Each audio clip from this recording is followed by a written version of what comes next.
এই সরকার ভারতীয় চাপের কাছে জাতীয় পার্টিকে নিষিদ্ধের ব্যাপারে আজ পর্যন্ত করা কোনো সিদ্ধান্ত নিতে পারে নাই।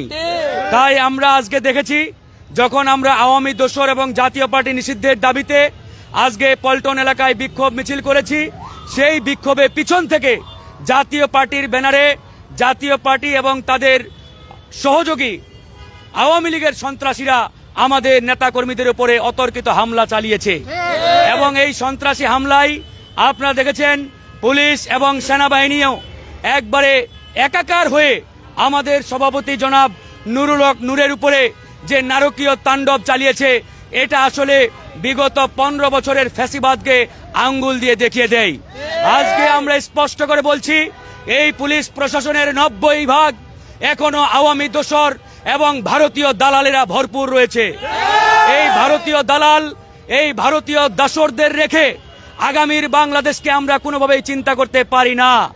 তাই আমরা স্পষ্ট করে আজকে জানাচ্ছি, আমাদের দাবি পরিষ্কার, এই পুলিশ প্রশাসনকে আগামী 2 মাসের মধ্যে ঢেলে সাজাতে হবে।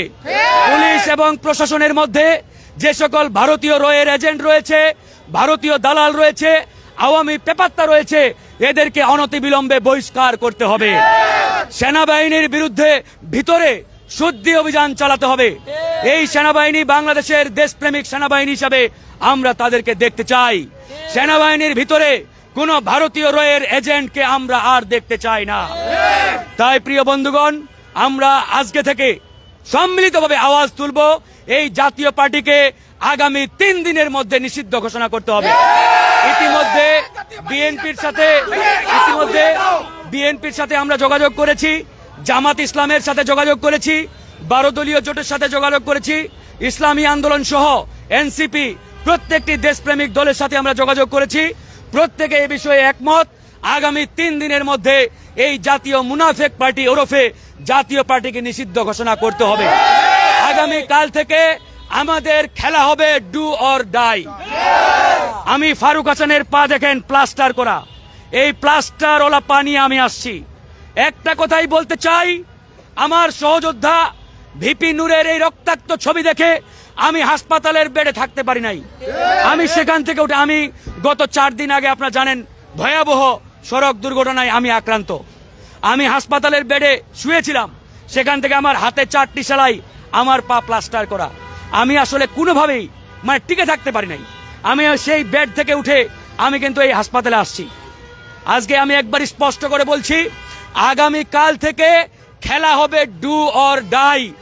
এই বাংলাদেশের মাটিতে হয় এই আওয়ামী দোসর জাতীয় পার্টি থাকবে, অথবা আমরা বিপ্লবের পক্ষের বিপ্লবীরা থাকব। সেই সিদ্ধান্ত আগামীকালকে রাজপথে ফাইসালা হবে। আমরা এই সরকারকে বলতে চাই, ডক্টর মোহাম্মদ ইউনূস সাহেব, আপনাকে ওই ঠুটো জগন্নাথ হয়ে বসে থাকার জন্য এই চেয়ারে বসানো হয় নাই। আপনি জাতীয় পার্টিকে পাহারা দেবেন আর বিপ্লবের পক্ষের শক্তিকে মেরে রক্তাক্ত করবেন, এই জন্য এই ডক্টর ইউনূসকে এই চেয়ারে বসানো হয় না। আগামীকালকে আপনার বিরুদ্ধে আমরা জানতে চাই, আপনি কি সিদ্ধান্ত নেন এই জাতীয় মুনাফেক পার্টির বিরুদ্ধে। রক্তে আগুন ধরে গেছে, সহ্য করতে পারছি না, হাসপাতালের বেড থেকে ছুটে আসছে। কোনোভাবেই মানতে পারছি না যে এই বিপ্লবের পরে আমার সহযোদ্ধাকে রক্তাক্ত করবে, এটা কোনোভাবেই সহ্য করতে পারছি না। যে ছবি ভিডিও আপনারা দেখেছেন, এটা আসলে কোনোভাবেই ভাষায় আমি প্রকাশ করতে পারছি না ভাইরা। তো যাই হোক, আমি বিএনপি জামাত সহ এনসিপি ইসলামী আন্দোলন 12 দল, ওই আমজনতার দল সহ সবাইকে বলবো, আগামী কালকে আসুন ডু অর ডাই খেলায় নামি। আজকে ভিপি নূর রক্তাক্ত হয়েছে, কালকে বিএনপি হবে, আরেকদিন জামাত হবে, এনসিপি হবে, কেউই রক্ষা পাবে না।